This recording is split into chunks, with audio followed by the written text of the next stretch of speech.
Good morning, everyone, and welcome to today's Lowitja First Nations Health and Wellbeing Journal webinar, Making Theory, Actioning Theory, Reflecting Theory, Living Theory. Before we begin, I'd like to acknowledge the traditional custodians of the lands on which we are joining today and pay my respects to elders past and present. Today, I'm joining from Wurundjeri country, and I would pay my respects to their elders past and present. I would like to also extend that respect to all Aboriginal and Torres Strait Islanders and First Nations people who are joining us today. My name is Kristy Meiselbach, and I'm delighted to be your host today on behalf of the Lowitja First Nations Health and Wellbeing Journal. It's an absolute privilege to welcome our guest speaker, distinguished Professor Linda Tuhiwai Smith, one of the most influential Indigenous scholars of our time. She is internationally renowned for her pioneering work on decolonising research methodologies, Indigenous education, and Kaupapa Māori theory. Among her many accomplishments, Professor Smith was founding co-director of the Māori Centre for Research Excellence and has served in senior leadership roles across major New Zealand universities. She is a fellow of both the Royal Society of New Zealand and the American Educational Research Association, and a companion of the New Zealand Order of Merit. Her landmark book, Decolonising Methodologies, Research and Indigenous Peoples, has shaped generations of Indigenous and non-Indigenous scholars alike and continues to guide global conversations about decolonising knowledge systems. Today, Professor Smith will speak to us about the importance of theory as a project of decolonising and re-indigenising our worlds, exploring what it means to live a life of theory rather than simply pursue a career of theory. Now, please join me in welcoming distinguished Professor Linda Tuhiwai Smith.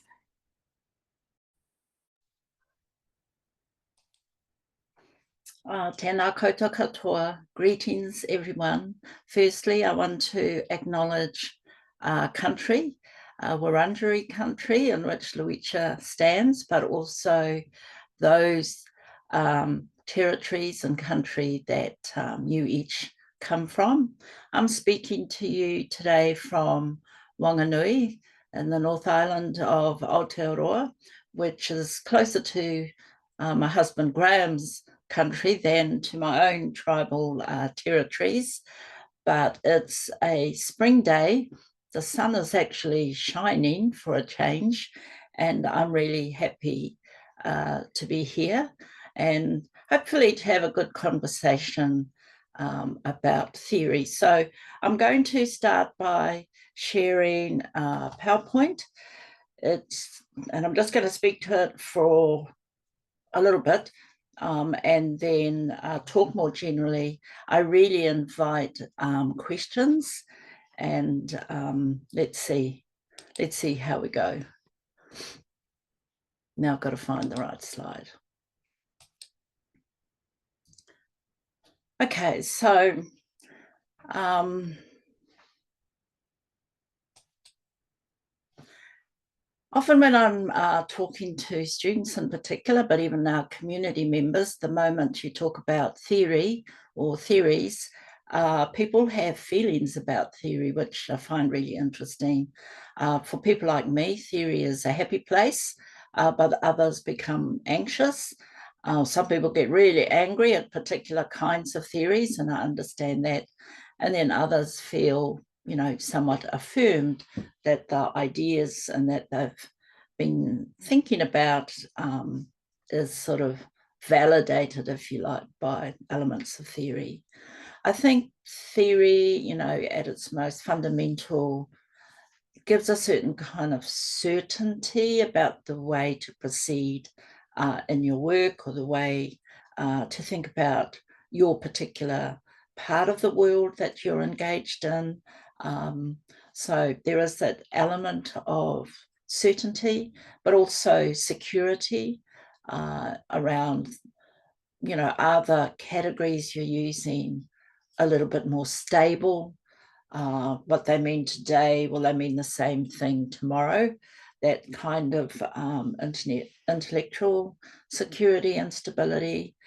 I definitely think theory gives us a greater sense of control over how we navigate, negotiate, articulate the fields that we're in. And obviously it helps us be more selective about what we choose to study or not study, or choose to think about or not think about. So I just want to acknowledge that, you know, theory can also be seen as very elitist. I think theory, if you're engaged in academic pursuit, if you're engaged in a doctoral thesis or you're doing research, you are in the work of theory. And I think it's worth taking that seriously, and we can talk about that shortly. But I also understand why some people, and many in my own communities, they say they find theory elitist, but I think what they find is that people who talk in theoretical ways, which they see as very abstract and distant from their real lives, they see them as elitists and snobs and disconnected. So I think that's why thinking about practice, you know, that theory is not totally disconnected from practice, and nor should theory be disconnected from reality, and the reality that Indigenous peoples live. Because when it becomes like that, then of course it's elitist. So hopefully got that out of the way. I also think theory needs to be differentiated from ideology, particularly at the moment, where we have all kinds of conspiracy theories, which are ideologies rather than a theory. But even, you know, when I was a student, I was fascinated by Marxism as an ideology. I think all of us at some point, you know, have been sort of participated in or swept up in particular kinds of ideologies. But the way I'm talking about theory really is related to the intellectual work that we as researchers engage in. And I think when we're thinking about theory in those terms, we're thinking about ideas and evidence that can be tested. And by tested, it means that they can not only be held under scrutiny and critique, but they can also be sort of falsified, if you like, be found to be not robust as a theory, not good enough and insufficient. So there is that idea that theory really does have to have this explanatory power, not just being able to connect dots or connect little things, but, you know, something a little bit more raised from just connecting dots to also have a sense that there's a predictability, a kind of certainty about or stability about the way a theory explains something. I think theory also is constantly tested. It's not like an evaluation 10 years down the track. It's alive, and it wanes and waxes. Some theories actually become redundant because they're replaced by more powerful theories, and other theories are put to rest and then they pop up again. So, for example, eugenics as a scientific theory, I thought that had been put to sleep, but no, it's quite an interesting theory because it keeps popping up, and in a way, it's a good example of a theory and an ideology that are very hard to distinguish from each other, because there's something else about ideology which is important because it popularizes a version of theory and starts to hold it as a truth, as common sense, when in fact, it really is no longer testable. I think theory in an academic sense is also about transparency, about where your ideas come from, about the quality of argument and logic, about the nature of evidence, how it's gathered, about referencing, where these ideas come from, about testing those ideas against, criteria of different kinds. I think different disciplines come to theory, they have their own concept of where theory fits, whether theory generates evidence, which I know in the sort of sociology area, you have a theory that guides then the kind of research you do, but there are other disciplines where evidence, you gather the evidence first and then somehow, that generates theory. So there are two main ideas about how theory is created. But the other thing about theory is it's always in conversation with other theories. So there are kind of groups of theories and bodies of theories, some of which are probably different ends of a spectrum, and they're more in a big, powerful argument with each other, whereas some theories, for example, in some of the social sciences, they are different versions of the same kind of theoretical ideas, but played out through various disciplines. I think it's always important to think about the language we use, the terms we use, why we use them. And I mean, that keeps changing, right? And it's really just being conscious all the time about what we mean and what we don't mean. So just reflecting on my journey to theory, I can see I've got, oh my God, I did this in Russian. I can see a couple of really great spelling errors. So I started as a history student. I did history was my major and my minor in my Bachelor of Arts, as well as political studies. And I did a little bit of geography and some language and other compulsory subjects I was forced to do. And in history as a discipline, I found that a challenge, because in New Zealand at the time, New Zealand history was not taught, or where it was mentioned, Māori were always seen as the warmongering, irritants who were getting in the way of development, who were not civilized, who had no agency over themselves, who possessed nothing really.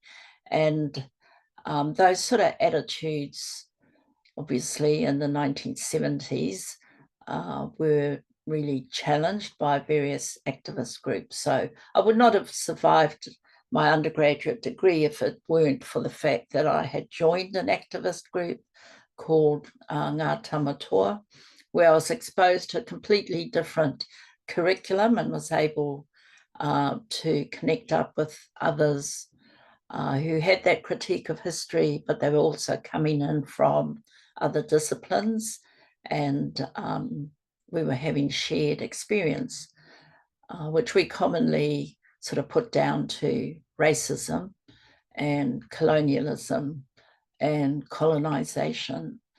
But it led me to think, very deeply about what it means to be who I was, a Māori, a woman, and to have these experiences, which to me were my life. They were real experiences, real relationships, for example, to land, to mountains, not just to people.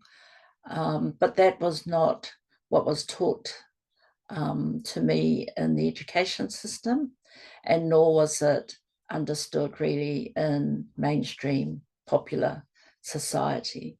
So in a way, I got my positive education about theory by belonging, not by being in a university class, but being in an activist group in the 1970s, which, Ngā Tamatoa, but we were sort of connecting to other Indigenous groups, American Indian movement, and of course our colleagues across the ditch, those of you in Australia, and our colleagues in Aboriginal First Nations activism of the 1970s. I also got involved in the Māori language revitalisation movement.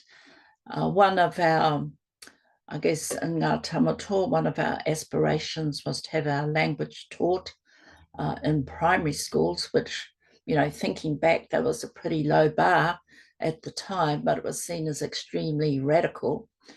However, we as part of a group of parents who started the language nests, and then we went on to start Kaupapa Māori, which became a language immersion, primary school movement. We then worked to change the legislation, change the Education Act, so that Kaupapa Māori could exist in its own right as a type of schooling. And that really took me through the 1980s and early 1990s. Kaupapa Māori were officially recognised in 1989, but by then they'd already been going for a couple of years. And it's a very strong schooling movement right now. It's got very high achievement, and there are a number of elements about Kaupapa Māori that I'll come back to later. I think when we were, thinking about what kind of schooling we wanted to create, like if you had a blank sheet and you didn't want the sort of colonial education our parents had been exposed to, and so had we, what kind of schooling would you really create in a reality framework?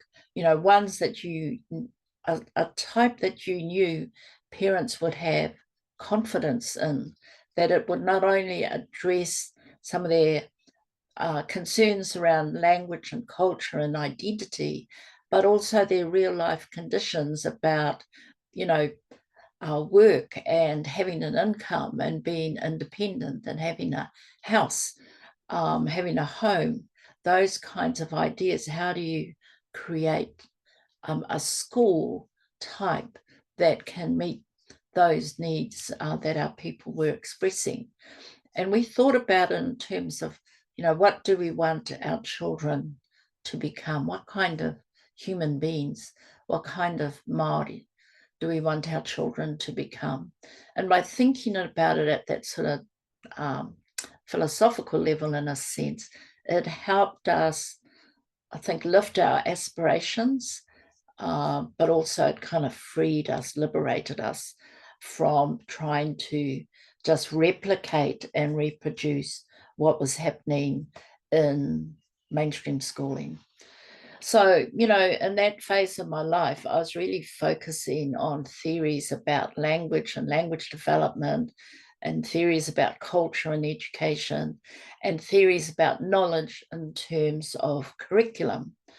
And I think for those of you who might be in education, curriculum is really core, right? It's the subject of what is taught, and it's incredibly selective.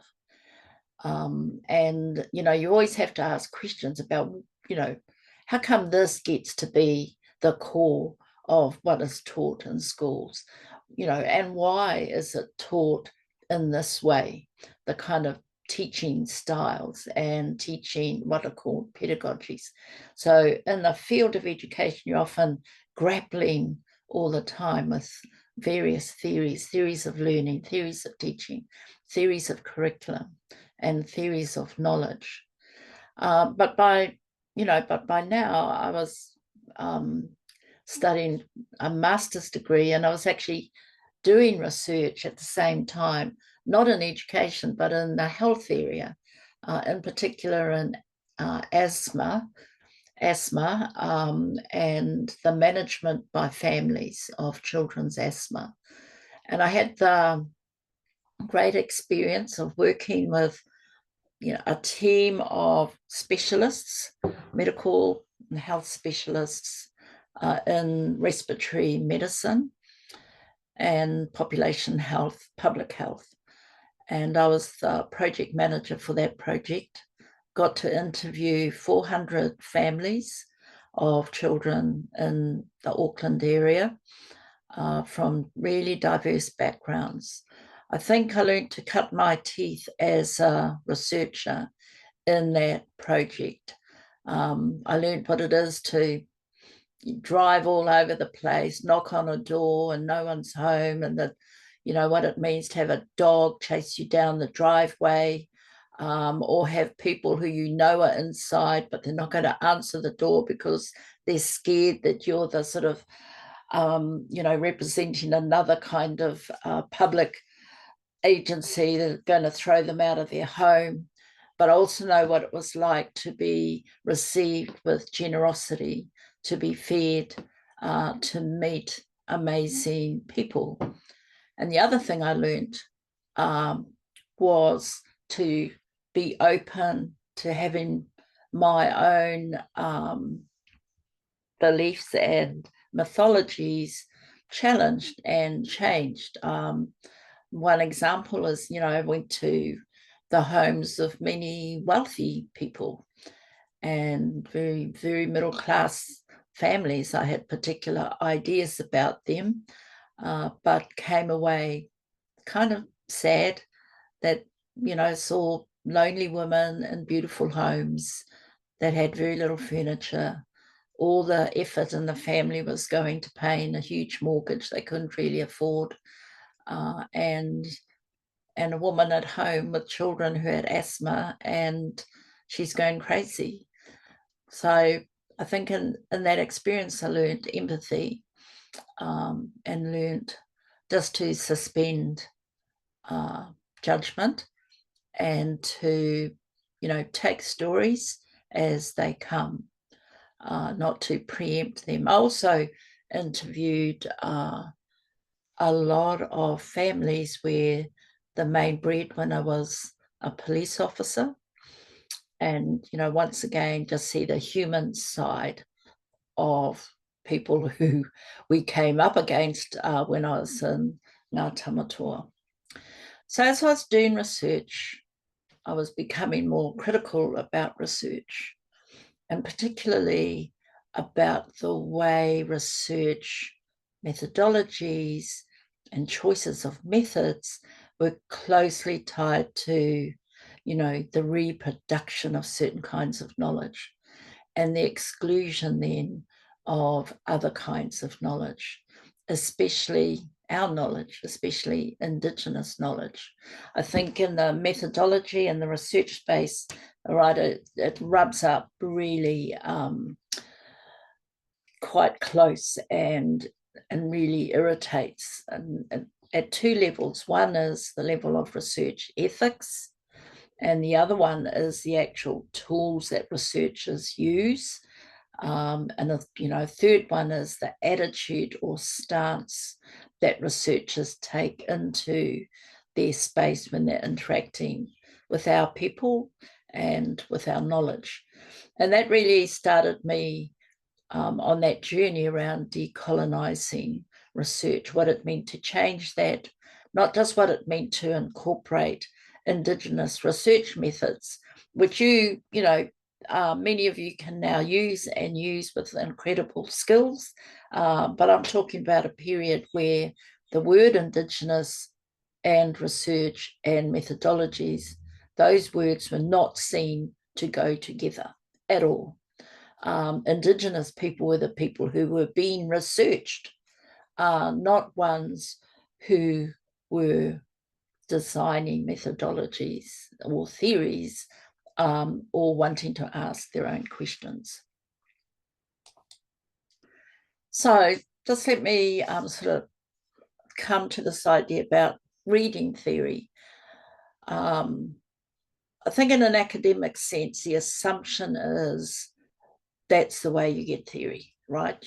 You come to an academic institution and you're taught theory, and you're taught it basically through reading and through the guidance you get through your lectures and through the way your teachers express theory. But there's another way of kind of deconstructing what universities or what academic institutions give you. Because as I mentioned in history, you know, when I was studying history, in history, the theory of what's been given to you is often hidden, it's disguised. And you have to kind of look for it because, you know, it is presented as a particular kind of set of facts that are joined together in a way that's seen as logical. How else could you interpret these sets of facts and these sets of ideas? So it's not made explicit or transparent what the theory is. And the two examples there is, you know, how colonial history wrote about Indigenous peoples, which, you know, would make me sick, and they would make my own, you know, other Māori who were studying history would feel the same, would get really pissed off, really sick, and really angry, and didn't want to engage in that kind of literature. We hated the way colonial officials and travellers and missionaries, and in other words, every Tom, Dick and Harry who came to Aotearoa and wrote something about Māori was seen as having some worth, and more worth than how our own people express these stories. So another way of understanding theories is to see what is underneath what you're being taught, and then to kind of wonder about, you know, that process of erasure, or that process of being rendered invisible and voiceless, those sort of ideas. So it's not just about reading theory. I think it's reading between the lines of what you learn, where theory sits often hidden away. I think also I was engaged in this other process because of that, and searching for theories that better explained my own reality and offered a way for me to express the things I was thinking about.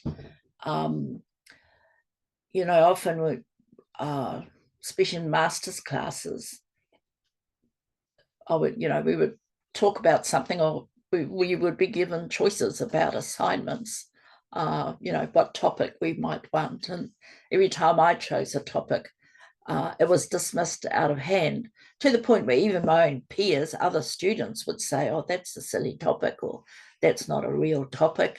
Those sorts of things, which, you know, I'd think, well, what do you know? But, you know, you've got to be persistent in standing in your reality and really having a good, strong sense that it is something not to yield on. You can yield around ideas, but you can't yield or offer up your experiences as if they don't matter. I think it's really important to stand your ground and to really understand the nature of the ground you are standing on, because that's critical to your identity, and it's critical to what you do later in your career. Always remember where you came from and the journey that you took. I think the other thing, thirdly, and this is the important point really, is coming to understand, actually, we can make our own theories. We don't need you to theorize us. We can theorize ourselves. We can theorize our own origins. We can theorize our own developments. We can theorize our own worldview, our own journeys, our own gender relations, our own political and governance and understandings of the natural world, that these are areas that as a people we have every right to theorise about, but we're also very capable and have the capability to do that.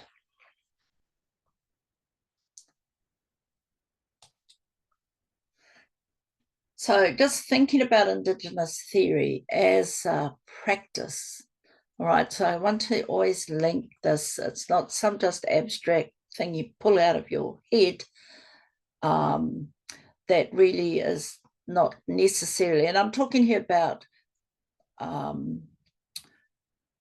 Indigenous theorising of the Indigenous experience, for want of a better way of thinking about it.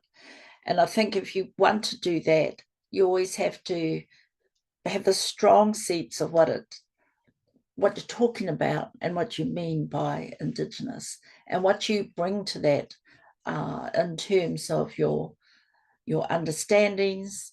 Not everyone has the same kind of experiences. That's the nature of, it's part of what colonisation has done. Not all Indigenous peoples are the same.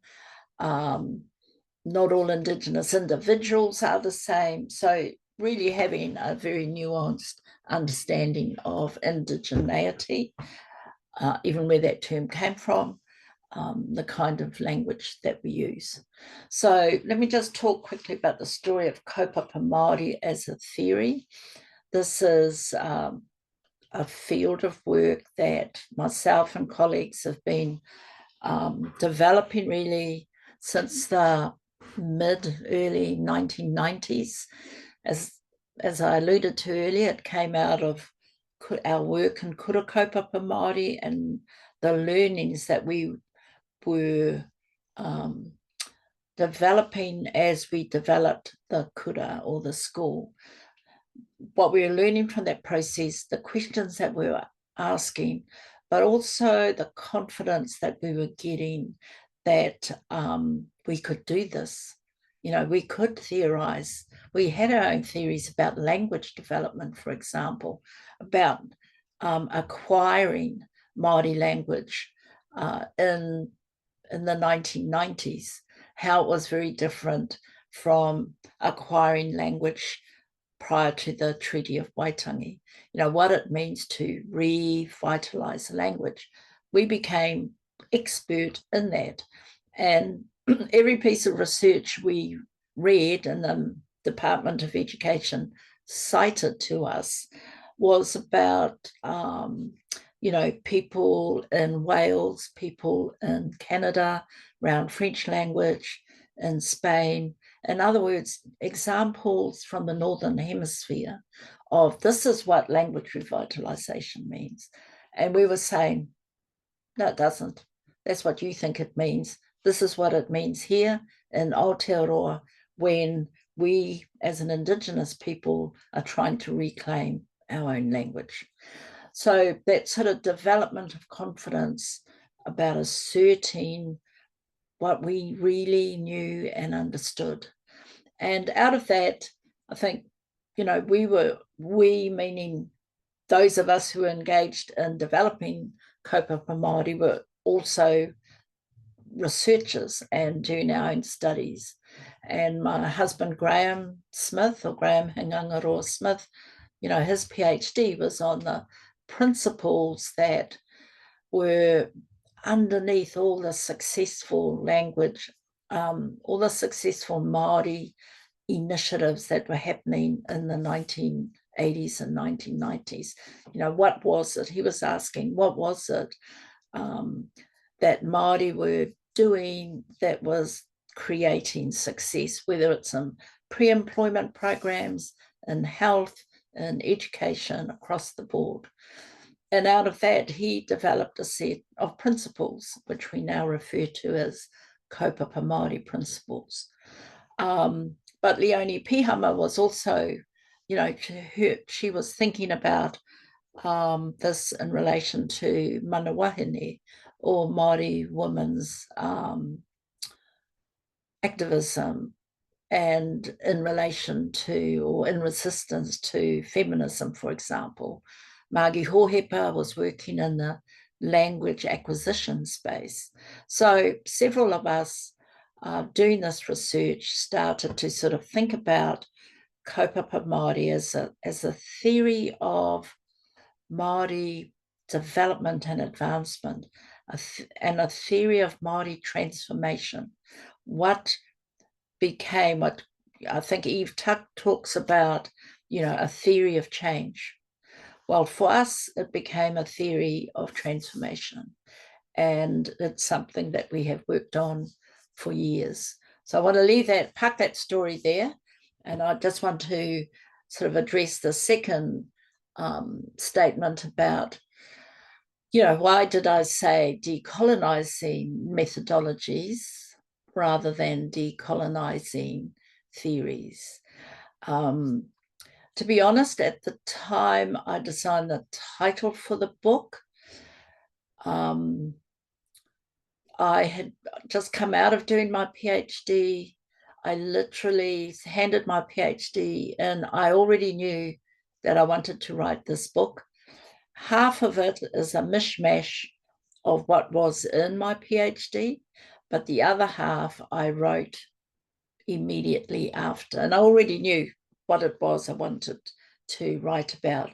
And I really wanted to get into the field of research, social science research, and the practice of research.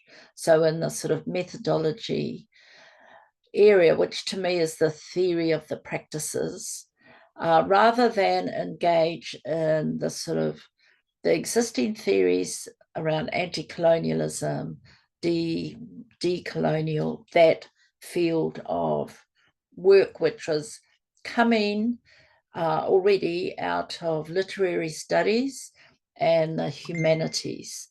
So that was, that was that distinction. And so therefore I sort of focused on the methodology piece. Okay, so I don't know what our time is, but so just get into these ideas of making. By making, I mean creating. That we can create theory. We've got to do the work and the research. I don't think it's just one individual making up a theory. I think it comes out of a great deal of engagement and conversation with other researchers. I don't think theory necessarily pops out of space. There's a context in which certain ideas that become theories make sense in this time and space, and maybe 30 years ago they would have been dismissed as fanciful and magical ideas rather than as theories. So I think theory is also connected to where we might be at in our comprehension, in our understandings of the world. But I think the other three components I'm talking about here is, how do you then action theory? I've talked about my own life. I started as an activist and then came to theory. But what does it mean to understand theory and to continue acting? How do you, in other words, implement these theoretical understandings into your work and into the field that you're working in? I mean, in many ways, there's kind of the formal part of that, which is, designing interventions or designing innovative ways of doing things. That there's that part of action, but there's another part of action, which is how do you reflect those ideas when you go into a meeting, and the meeting might be, a staff meeting, an academic meeting. A meeting might be with a community. How do you begin to use your ideas to facilitate other people's understanding? So to transfer or to translate that work into life. into real sort of interactions with others. And so that it's not just an academic and abstract theory, but it's something that becomes a useful way for people to understand their world and to act in their world. The third one is that reflecting part.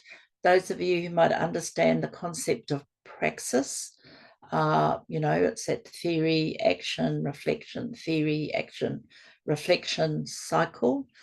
The reflection is part of what I talked about earlier, is opening theories to be tested all the time. But that also means opening yourself to be tested. So reflecting constantly about, what's working, what are you curious about? What do you think, where is this taking you? What does the future look like? What's not occurring that you think ought to be? What kind of changes are occurring in language, vocabulary? How's that happening? So I think that's a sort of second nature in a way to practice, to how we think about our work. But it's also about reading other ideas and other work. Sometimes you can read other work and think, okay, I don't like this. I don't know where this is coming from. But you read it and you think, okay, that's where that kind of thinking exists, right? It's there. And how does our kind of thinking maybe interact with, intersect with, or oppose that way of thinking? So to me, it's really important to know what else is out there. Not just those who necessarily oppose you, because they're always going to be those, but those that are coming into a similar kind of space, but from a different trajectory, a different genealogy. And I think, our disciplines often keep us in silos until we sort of come to this place. And then my final point here, and then I'm going to stop, is how do you sort of live theory? I mean, I don't think you live theory by walking around with your head in the air or some abstract sort of idea of living theory. I just think it becomes part and parcel of the way you think about things, the way you analyze the world, the way you approach your research, the way you understand your own personal life. And in that, respect, in the Indigenous area, I think one of the big challenges for us, and I get asked this a lot, like, how do you balance work and life?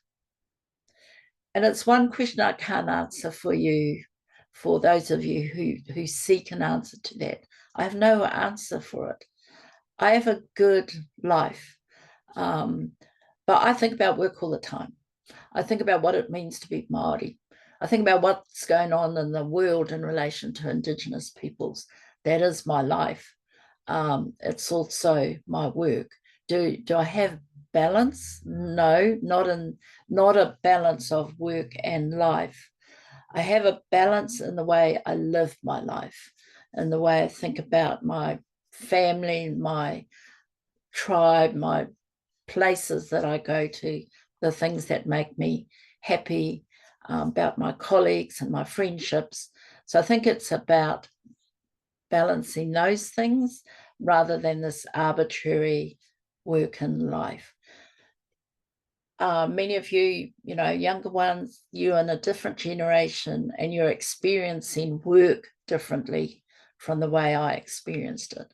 So, there's certain contexts in which labour definitely has particular kinds of constraints, and you do have to be able to understand yourself as a worker in particular contexts. I came through universities when they were pretty liberal. And I've lived my academic life on the assumption that that's how I wanted it to be. So I know it's different for everyone, but I think the more you incorporate what you're studying with how you're living, the easier and the better your life will be. So just want to stop sharing and open it up for questions, comments, conversation. Anyone who has questions, please feel free to pop them in the Q&A function, and I will relay them to Linda. I have one here already. Let me just pull it up. From Peter Mertland, separating ourselves from our work and our life and our relationships is an artificial separation. So I think that's just a comment. I don't know if you have any thoughts on that, Linda. It could be, but we live by constructs, right? So what's artificial for me might be real, present a real barrier to somebody else. I think constructs hold us back, but constructs help us live forward as well. So, yeah. We've got a question from Cole. Are you saying that it is about family, community, work and life balance? I'm saying for me that division of work and life isn't a real division. I think the more stressful balances are actually what it means to be an Indigenous person, an Indigenous mother, an Indigenous grandmother, to work in an Indigenous world across different tribes. I can tell you, I need to balance that more than I need to balance my work and my life. There are parts of life that require a little bit more management. So I don't really think of work-life balance as a thing for me. It's not the stressor for me. Al McDonald has said, can you please break down into more potential parts of creating new theory and methods for Indigenous people? Depends, what you're working on, what your field is. So presumably many of you are in health and well-being more broadly, but I think some of the things that's really important for us to get a good sense of is our identities, where we've come from, ideas about our future, our worldview, the way we interact with the world. One of the things, when I wrote Decolonising Methodologies, the question that I asked about projects was, where are our people, when you look at them on the ground in the community, where are they putting their energy? Where are they actually doing stuff? And it's kind of interesting. I found it really fascinating that, while all the researchers thought we should be focusing on sending our children to school and getting their attendance rates up and on literacy and that, and you go into the community and they're really busy and they were focusing on the rights of Indigenous peoples. They were focusing on water rights. They were focusing on getting our materials back from museums.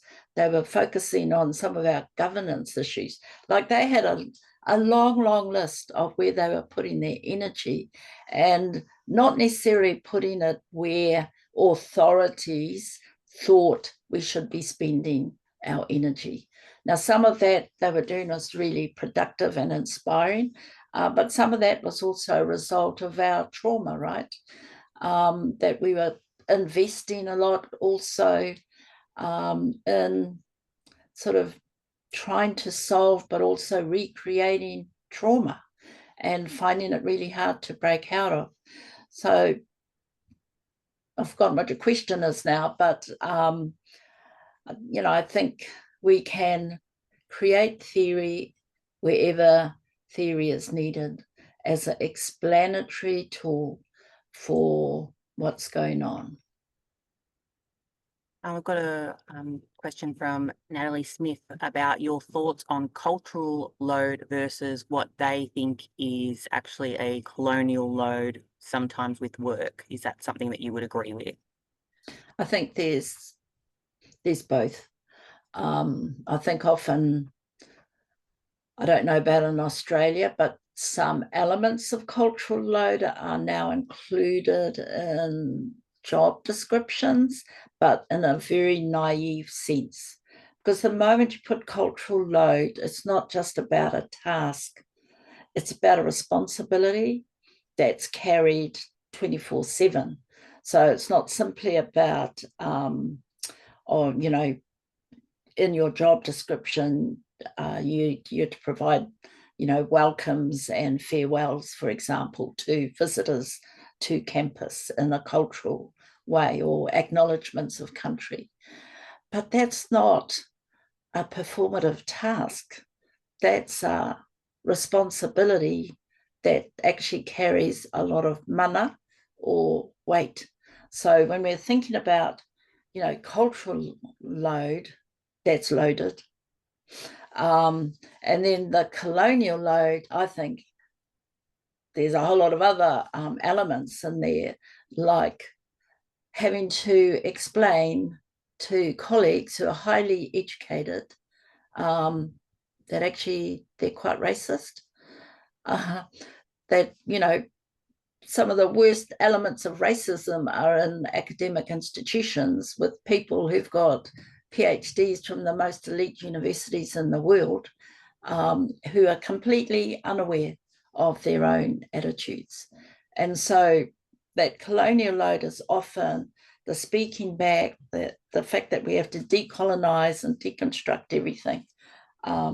They're both heavy loads and responsibilities. We've got so many questions coming in, and I can see them like sorry. I can't answer them all, sorry. To everyone that we're not going to be able to get to all the questions today, but we will do a couple of others. So we've got Kia Ora Linda. It's a great pleasure to be here. My name is Chamindra and I am a Sri Lankan feminist political theorist. Can you share some thoughts on decolonial feminism as a key strategy in addressing some of the most pressing challenges of the present time in Aotearoa and in other parts of the world? We tend here not to use the word feminism. For us, it's mana wahine, the role of Māori women as activists in our community. One of the reasons that we have this critique of white feminism is, for us, society is not just a patriarchal society, it's a colonized society. It's a society that reflects colonial structures. So our issue isn't simply against patriarchy.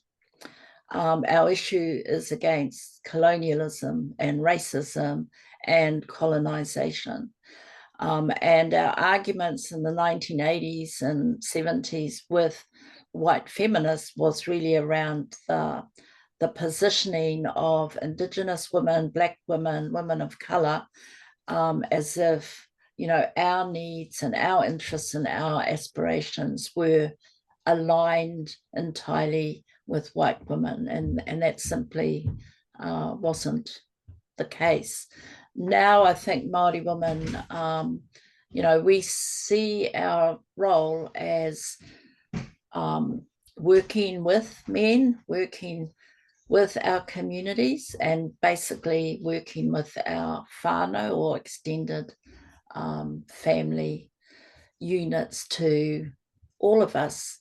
Like if our men can't be decolonized, nor can we. If we can't just decolonize ourselves, our whole structures have to be, and that includes our gender relationships. And we can't leave our men behind. They're fathers of our children. of our grandchildren, and we need them to be really awesome. Well, thank you so much, Linda, for sharing your wisdom and your insights with us today. Your reflections on what it means to live a life of theory and your journey to theory have given, I think, all of us a lot to think about, which I think is evident by all the questions and comments. Especially as we continue to challenge, decolonize, and re-indigenize the ways that we create and share knowledge. On behalf of the Lowitja First Nations Health and Wellbeing team, we thank you so much. We're so appreciative of you taking the time out to be here today. And we also wanted to thank all of the people who have joined us online today for your thoughtful engagement and your questions and comments. Before we close, I'd like to let everyone know that we have another webinar, our last webinar of the year in this series on Wednesday, the 3rd of December at 10 a.m. We'll be joined by Dr. Joanne Luke, an Aboriginal public health researcher from the University of Melbourne and the Victorian Aboriginal Child and Community Agency. Dr. Luke will explore how evidence is generated and used in Aboriginal and Torres Strait Islander health and social settings, challenging Western research traditions and highlighting the need for ethical, community-led approaches to evidence and evaluation. You can see the event here on the screen, but you'll also be able to get the details of this event through the Doris and our social media channels, so keep an eye out for that. Once again, thank you all for being part of today's session, and a very warm thank you to distinguished Professor Linda Tuhiwai Smith for her powerful contributions to Indigenous knowledges. We look forward to seeing you all next time. And as always, you can find the recordings of all our webinars on the Lowitja Institute YouTube page. Have a wonderful day. Bye.